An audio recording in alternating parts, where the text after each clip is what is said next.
A common saying about meeting people is that you only get one first impression. A first impression refers to the first actions and words that can impact how someone remembers you. This kind of impression may be influenced by many details, including your appearance and communication style. A first impression doesn't include all the information about a person, but it is when you may set general expectations for future interactions.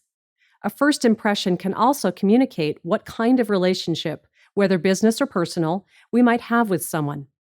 In this way, first impressions begin our relationships with others and can influence them later.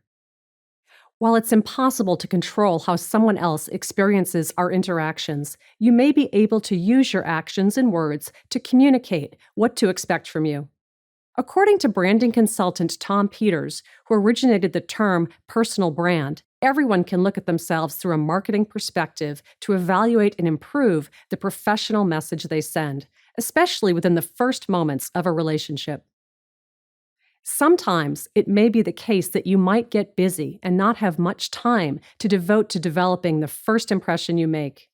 In cases like these, you can skillfully convey many positive attributes in a brief exchange.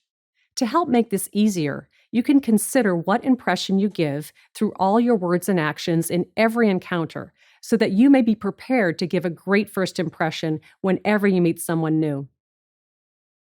A positive first impression is important in business, and being mindful of this first moment in a relationship can help to develop a memorable image and a strong brand.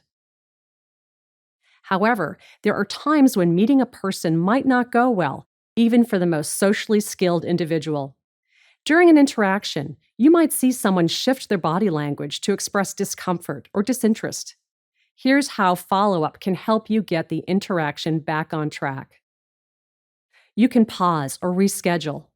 If the person is clearly distracted and is looking at their phone or stopping to speak to people passing by, it's okay to ask if they want a moment for that or if they need to reschedule. You can then share contact information to follow up and plan a better time. You can ask if they're okay. Sometimes nonverbal communication can signal an issue, like perhaps when a person you're speaking with crosses their arms, scowls, raises their eyebrows, or shakes their head.